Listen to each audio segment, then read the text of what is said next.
Welcome to Pasadena Monthly. I'm your host, Justin Chapman. After taking a look at what's been going on in Pasadena this past month, we'll speak with our guest, Chris Ramon, President and CEO of the Pasadena Humane Society. But before we get started, let's check out these Pasadena media news briefs. Thank you for joining us on another great day here in Pasadena for the introduction of our Grand Marshal for the 2026 Tournament of Roses, featuring the 137th Rose Parade presented by Honda and the 112th Rose Bowl game presented by Prudential.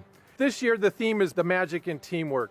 We couldn't be more excited to have a Grand Marshal who truly embodies teamwork. And on top of that, I don't think we've ever had a Grand Marshal in the Tournament of Roses histories whose nickname has literally been on our tournament theme. Irvin Magic Johnson. I'm still in disbelief because as a kid growing up in Lansing, Michigan, on New Year's Day, this was a thrill of a lifetime just to wake up to see who was the Grand Marshal and watch the parade. And I never thought in my wildest dreams that I would one day become the Grand Marshal. And so I'm just blessed. I'm going to be waving like crazy to all the great fans, but also to knowing that I can now tell my kids and my grandkids now that their father and grandfather is the Grand Marshal of the Rose Parade. So I think I'll be kind of cool in their eyes. You know, they didn't watch me play basketball, but they'll be able to see me in that car. And so again, many thank yous to everybody who decided that I was worthy of this honor. We are in the front yard of Pasadena's beautiful Central Library. We are decorating the construction fence that surrounds Central Library with artwork that's been created by people that love the library, people that live, work, and play here in Pasadena and use our beautiful library. While this construction fence surrounds the library, work inside is making sure the building has been seismically retrofitted to allow us to safely reopen the library. And on the outside, we invited the community to help us be part of the project. We've had a fantastic response. Over 100 individuals contributed beautiful original artwork. I think our youngest participant is 2 years old, up through adults. We asked people to draw, create what the library means to them. So you will see books, you will see people reading, you will see people enjoying their time at the library in these beautiful drawings. This artwork will stay posted on the construction fence throughout the project, but we've saved the original versions. When the library reopens in 2028, our first art exhibit will be these original artworks inside the library. Come down to Walnut Street, take a look at their art that will be hanging up during the course of the project. While Central Library is closed, our beautiful neighborhood libraries remain open to serve you. We can't wait to reopen this building because it belongs to all of you. And we hope that this inclusive artwork decorating the building really represents that the library is for all of us. Let's turn next to our lightning round of news updates. 1. The McChrystal Group released its long-awaited independent after-action report on LA County's delays in issuing evacuation warnings and mandates in West Altadena during the Eaton fire. The report said the group didn't find a single failure point, but rather multiple issues related to outdated policies, communication gaps, inconsistent practices, and systemic vulnerabilities and weaknesses. The report said, quote, the effects of these weaknesses varied based on environmental conditions, community readiness, and operational complexity caused by the variables of wind, power outages, and fire behavior, end quote. For many, that wasn't good enough. A group of Altadena residents and organizations called Altadena for Accountability called on State Attorney General Rob Bonta to investigate these failures by compelling testimony, examining withheld data and records, and holding public agencies accountable. LA County Supervisor Catherine Barger called for the implementation of the report's recommendations and to expand, restructure, and bolster the county's Office of Emergency Management. 2. Following oral arguments in early September, the California Apartment Association and the City of Pasadena both filed supplemental briefs with the appellate court as part of CAA's ongoing effort to overturn Measure H, Pasadena's voter-approved rent control law. CAA is asking the appellate court to reverse the March 2023 ruling by LA Superior Court Judge Mary Strobel, who ruled against CAA's first legal challenge. CAA's brief argued that a relocation assistance requirement is preempted by state law. The city's brief countered that it has the authority to regulate or monitor the basis for eviction. There's no word yet on when the appellate court will make its decision on the case. 3. The Pasadena Police Department told the Community Police Oversight Commission that it will implement all 3 of the Commission's recommendations on pretextual stops, which is when an officer stops a vehicle for a minor traffic infraction with the intent of investigating an unrelated potential crime, in an effort to strengthen transparency and accountability. The recommendations include limiting the use of curb sitting during investigative detentions, including curb sitting as a separate category in its Racial and Identity Profiling Act reporting form, and collaborating with the independent police auditor to jointly analyze reports and other data to inform future policy and training. Also, the department and the police union are negotiating another potential measure in which officers could be required to provide initial statements about incidents before they can review body camera footage. 4. JPL announced that it will lay off about 550 additional technical, business, and support employees, about 11% of JPL's total staff. This is on top of the more than 800 jobs already cut in 2 rounds of layoffs last year. JPL Director David Gallagher said the cuts are part of an ongoing reorganization effort and not tied to the current federal government shutdown. He added that this was essential to securing JPL's future by creating a leaner infrastructure. 5. The Pasadena Public Health Department confirmed the first human case of West Nile virus in the city this year, the first local infection in 3 years. There is no vaccine or cure for West Nile virus in humans, so taking preventative measures is the only way to reduce the risk of infection. Public health officials are monitoring disease activity and working with the San Gabriel Valley Mosquito and Vector Control District to inspect and treat public areas where mosquitoes breed. Residents must also take precautions against mosquito bites by tipping out stagnant water around their property every week, tossing unused containers that can collect water, repairing window screens, wearing protective clothing, and applying insect repellent. 6. The Pasadena City Council officially terminated the local public health emergency that was first declared in January following the Eaton fire and the windstorm, saying conditions have now improved enough that the Pasadena Public Health Department can manage remaining recovery efforts within existing operations, ending the need for the formal emergency declaration. Also, the Eaton Fire Collective, a coalition of more than 200 nonprofits, government agencies, and community partners, opened its permanent hub for resources for survivors. Called the Eaton Collaboratory, it is housed in the former JPL Mission Control Center located at 540 West Woodbury Road. 7. As you saw in the opening briefs, Magic Johnson was selected as Grand Marshal of the 2026 Rose Parade. And in other parade news, Fiesta Parade Floats is back. Now known as Fiesta Productions, the company will once again build Rose Parade floats after the Tournament of Roses dropped the company as an authorized float builder more than a year ago because it did not meet established criteria. Nearly a dozen employees of the old Fiesta company, which made award-winning floats for the parade for 36 years, have resurrected the new Fiesta company. 8. The city of Pasadena has put 10 of the 17 vacant Caltrans houses it purchased on the market. They were acquired at the original acquisition price and will be sold at market rate. The city must then use the proceeds towards 3 new affordable units for each Caltrans house purchased elsewhere in the city by the end of 2026. 3 more houses will be listed soon, and 4 more may be sold to affordable first-time home buyers later on. And the city is anticipating purchasing additional vacant properties in the future. Information about the properties is available at PasadenaCalTransProperties.com. 9. City Council held a 710 project workshop at its meeting this week. City staff and consultants provided updates on their public engagement, early design testing, and policy work over the past year. At the workshop, council members provided their feedback on the various options presented by staff and Perkins Eastman, the consultant. The city has now owned the 50-acre property for more than 3 years. The master plan process is now moving from an options and engagement phase into a documentation and refinement phase, in which a draft vision plan will be completed and presented to the City Council in March. The 710 Advisory Group is expected to submit its recommendations to the Council this fall. And 10. A few good Pasadenans and friends of Pasadena passed away in the past month. Jane Goodall, the renowned chimpanzee researcher and environmental champion who spoke in Pasadena recently, died at age 91 of natural causes, just moments before she was set to speak in Pasadena again to school students at EF Academy to announce a campaign to plant more than 5,000 trees in the Pacific Palisades and Altadena area over the next 3 to 5 years. A partnership including EF Academy, St. Mark's School, UCLA School of Education, and other schools and organizations.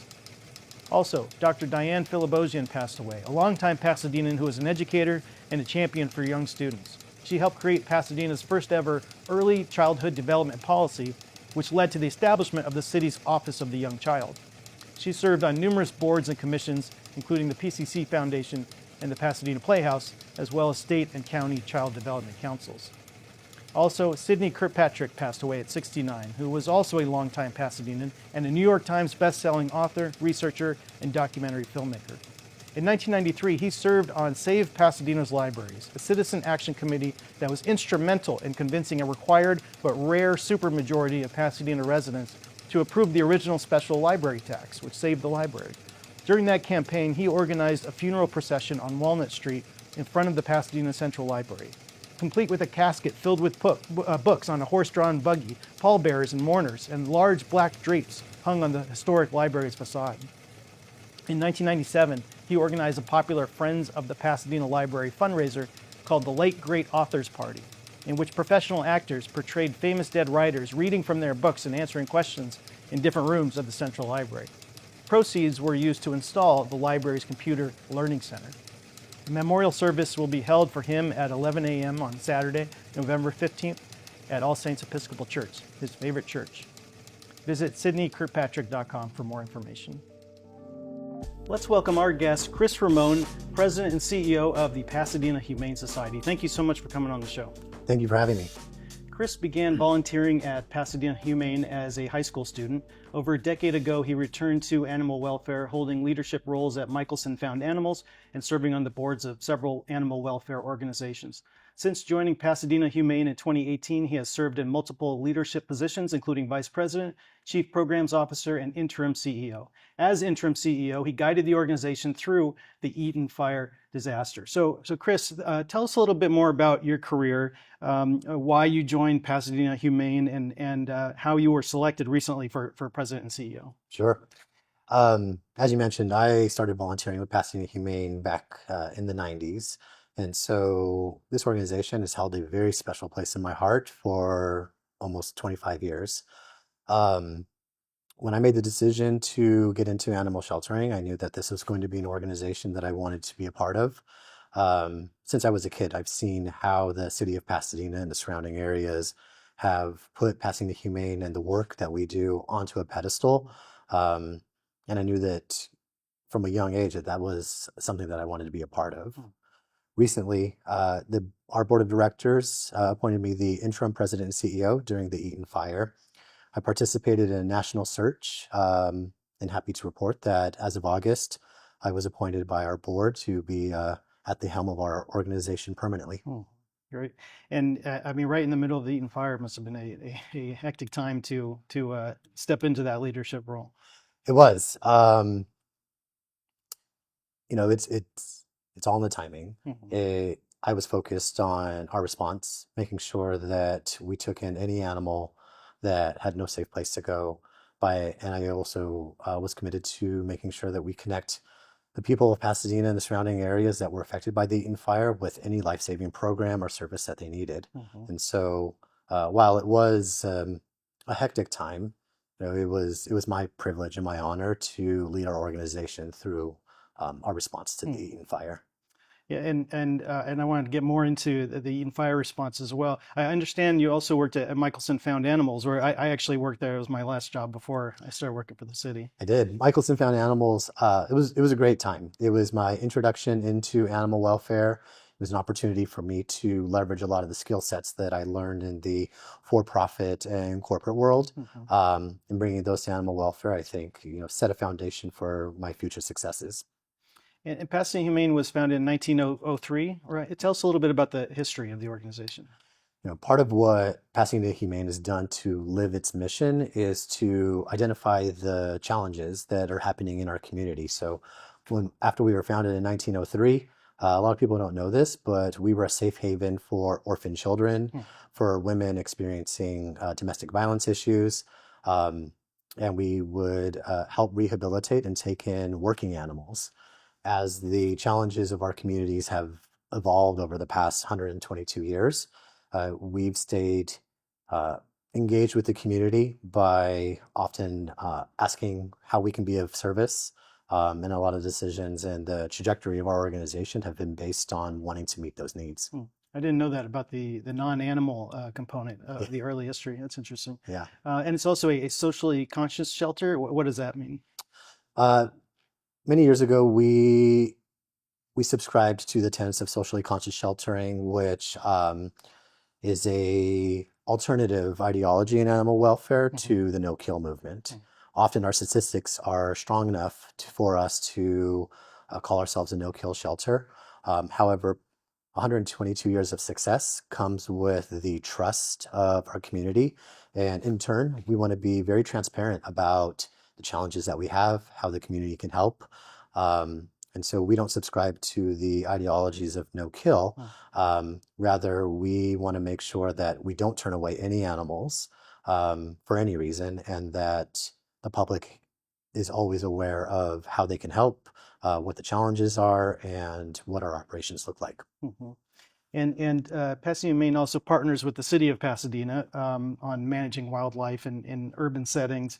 Of course, much of Pasadena's urban areas are, adjacent and intermingled with natural areas. So residents, of course, often see coyotes, bears, other animals. Coyotes are a common topic of discussion for me at the city in West Pasadena. But what is Pasadena Humane's approach to coyotes? Is there anything more that can be done? And what should people do when they encounter coyotes and other wildlife as well? Yeah, I have seen the influx just in the number of phone calls that we get regarding coyotes. We take an educational-based approach. We are partnered with the California Department of Fish and Wildlife. They issue our permits to take in wildlife. We're one of 2 shelters in Southern California that has those permits. And so we enforce the laws and the regulations that are set forth by the Department of Fish and Wildlife.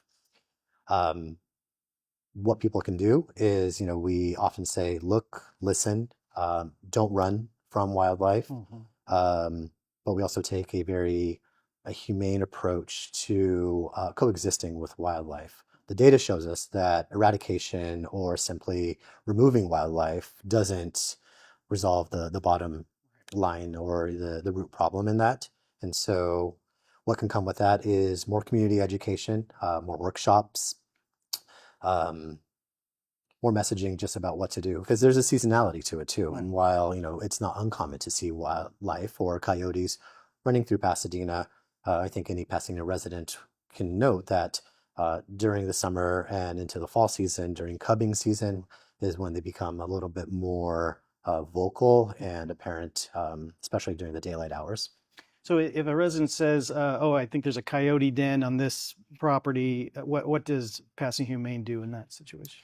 We can offer some guidance on how to deter those animals or that coyote den, how to safely haze it off the property. If any coyotes are acting vicious or aggressive, that's when we'll involve the Department of Fish and Wildlife, and they can send somebody out or offer some more guidance. But we have found that fundamentally hazing, coyote proofing people's properties, so to speak, can be very helpful. But a lot of that fundamental education that I was talking about can serve the residents very well. Like people can get like rollers on fences and things like that to coyote proof it. And also I understand that a big part of the issue is that people are feeding or giving water to intentionally or unintentionally to wildlife, which encourages them in the area. Wildlife, they need 2 things. They need food. They need 2 different resources: shelter and food and water. And so oftentimes when our wildlife department gets involved in these types of calls, we'll notice that there is a surplus of resources that might exist on someone's property, which is inviting wildlife, or particularly coyotes, to stay and create dens.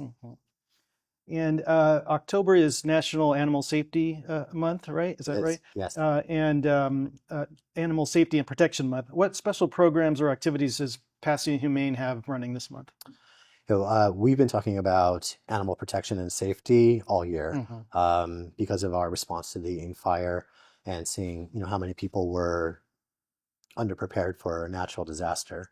And so pet safety has just been a part of our normal messaging all of 2025. Mm-hmm. This month, we are having a very cool promotion where we are encouraging people to license their animals. They're getting personalized ID tags. And it's an opportunity to have a conversation around the health safety in vaccinating animals, the benefit of licensing, and with that comes more conversations just about general preparedness. Mm-hmm. And the Pasadena Humane Society played such an important role in the aftermath of the Eaton fire. I understand that you reunited 1,500 more than 1,500 pets with families, and provided emergency care to pets suffering from severe burns. So tell us about that. Oh, the DNA of our organization means that when a natural disaster hits, we will be there to serve the community, and whatever that means. We still to this day have animals who are in our care for emergency boarding whose families lost their homes during the Eaton fire. That's just one small way of how we are committed to making sure that we serve our community.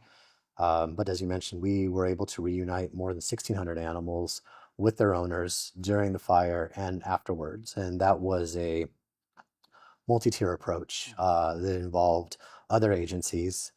The night that the fire broke out, I called several national organizations and neighboring shelters who have been great partners to us.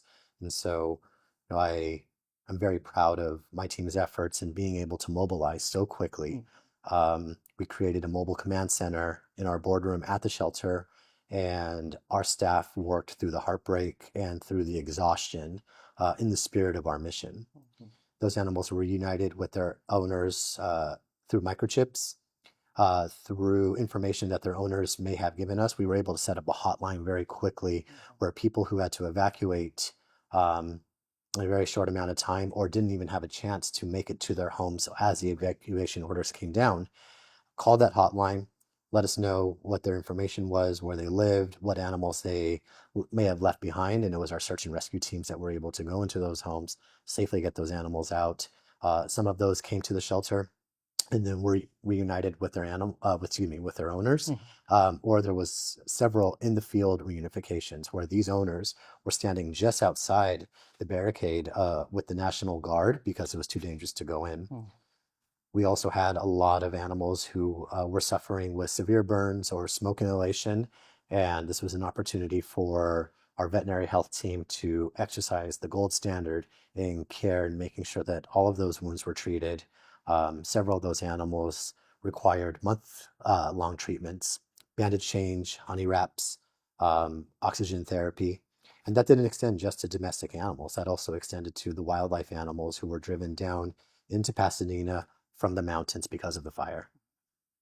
Pasadena Humane contracts with 9 cities, I believe, in LA County. Does the organization have the resources it needs, and what can the community do to help support Pasadena Humane's mission? I think the best way to help and join our mission is through monetary or in-kind donations. The donations that we took during the fire, we've been able to ensure that those donations made it into the hands of people that need it the most. Monetary donations going towards specific programs that we have also ensure that those resources continue to be there so that we can serve our community. Outside of that, we are always welcoming of new volunteers, new foster parents. If anybody was ever thinking about opening their houses to a new pet, adopting is also a great way to support our mission. Yeah, no, Pasadena Humane has a special place in my heart because we got our dog there back in 2013. Recently passed away, but Sorry to hear that. I remember walking through the shelter area of Humane on Raymond, and the dog coming up. Her name was Fiona, or we named her Fiona later. A little Chihuahua mix coming up and jumping up on the bars and saying, pick me, pick me. Yeah. And so you can really find someone special there.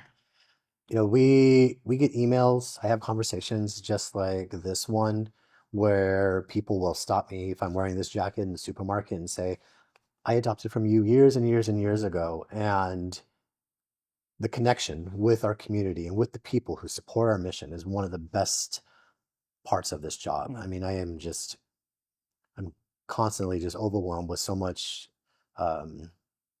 heartwarming moments from the community with situations just like that. Yeah. Well, where can people learn more? PasadenaHumane.org. That will have a list of our programs and services, different ways that people can join.